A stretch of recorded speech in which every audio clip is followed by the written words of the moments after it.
वर्ष के कुछ महीनों में मधुमक्खियों को पर्याप्त मात्रा में पराग और मकरंद मिलता है, जिससे शहद उत्पादन एवं मोनों की संख्या में काफी वृद्धि होती है, जिससे मोन पालकों को अन्य मौसम की अपेक्षा अधिक आय प्राप्त होती है।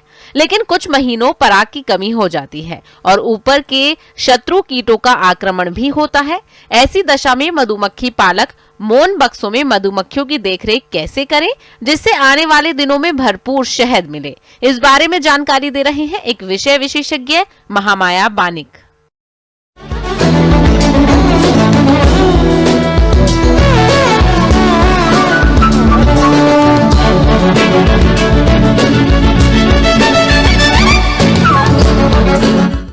मेरे सभी किसान भाइयों और बहनों को मेरा नमस्कार। आज हम बात करेंगे बदलती मौसम में मधुमक्खी की मैनेजमेंट कैसे किया जाए। तो आपको इस जो गर्मी का मौसम है उसमें आपका पोलन नेक्टर का कोई कमियां नहीं आती है। मार्च के महीने की बात कर रहे हैं तो उसमें क्या होता है, हनी बी जो रानी मधुमक्खियां है बहुत सारे अंडे देते हैं। एक दिन में करीब 1000 से 1500 तक अंडा दे देते हैं। तो उसके वजह से क्या होता है, उसके नंबर बढ़ जाते हैं और वो स्वार्मिंग करने लगते हैं। स्वार्मिंग क्या है, ये है कि उसका रिप्रोडक्शन बहुत ज्यादा होने के कारण से एक बॉक्स में जब 2 से 3 अधिक रानी मधुमक्खियां हो जाते है या फिर जो पुरानी रानी मधुमक्खी है वो मर जाते हैं, तब क्या होता है वो कॉलोनी माइग्रेशन करने लगते हैं।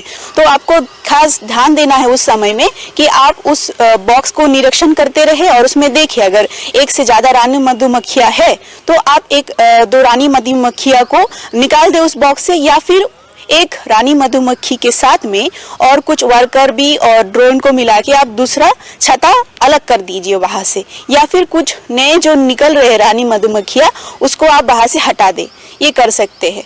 अभी आ गया है बॉक्स की मैनेजमेंट के बारे में। बॉक्स को एक बॉक्स से दूसरे बॉक्स का दूरी आप 7 से 8 फीट तक रखना चाहिए और जो लाइन में जो बॉक्स रख रहे हैं उसमें भी 5 से 8 फीट तक दूरी रहना चाहिए।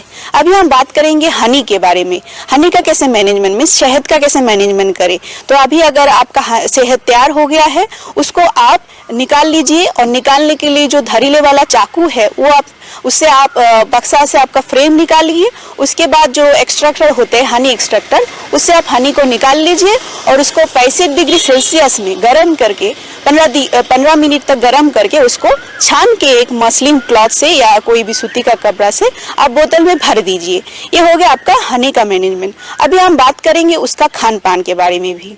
अभी इतना गर्मी में उसको पानी का बहुत जरूरी होता है।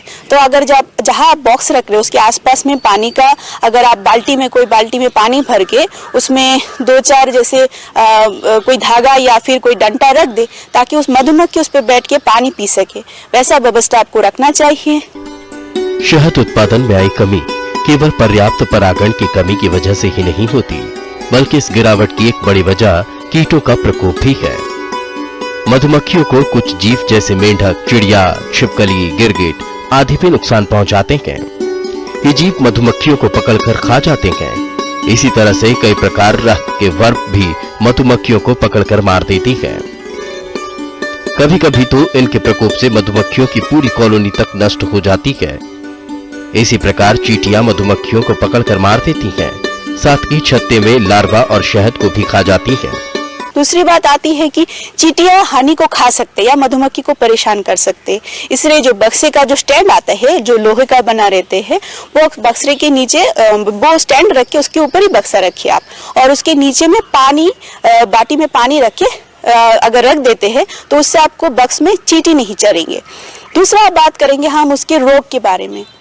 अभी मधुमक्खी में बहुत तरीके के रोग होते हैं, जैसे कि यूरोपियन फाउल ब्रूड होते हैं तो, और या फिर माइट का भी आक्रमण हो सकता है। इसलिए आप जो बक्सा है उसमें सल्फर लेके या फिर गंधक लेके थोड़ा सा छिड़काव करें। वो महीने में आप एक बार भी कर सकते हैं, जिसके लिए आप फॉर्मिक एसिड जो है वो एक रुइया की मदद से आप फॉर्मिक एसिड को भिगो के आप उसकी बक्सा के अंदर में रख सकते हैं, जिससे आपका माइट का अटैक नहीं होंगे।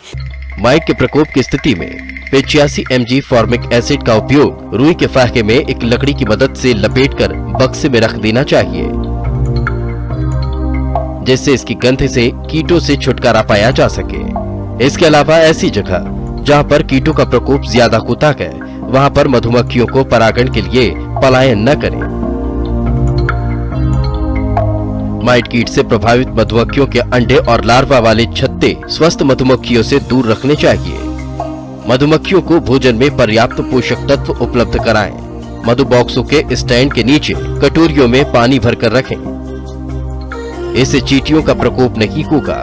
वर्म को पकड़कर तुरंत मार दें। साथ ही छिपकली, मेंढक और चिड़ियों से भी बचाव करें। तो किसान भाइयों, अगर आप इस तरीके से मेरे बात को अमल कीजिएगा तो एक साल में आप करीब 1.5 लाख तक आमदनी कर सकते हैं 50 बॉक्स से। धन्यवाद। आगे और भी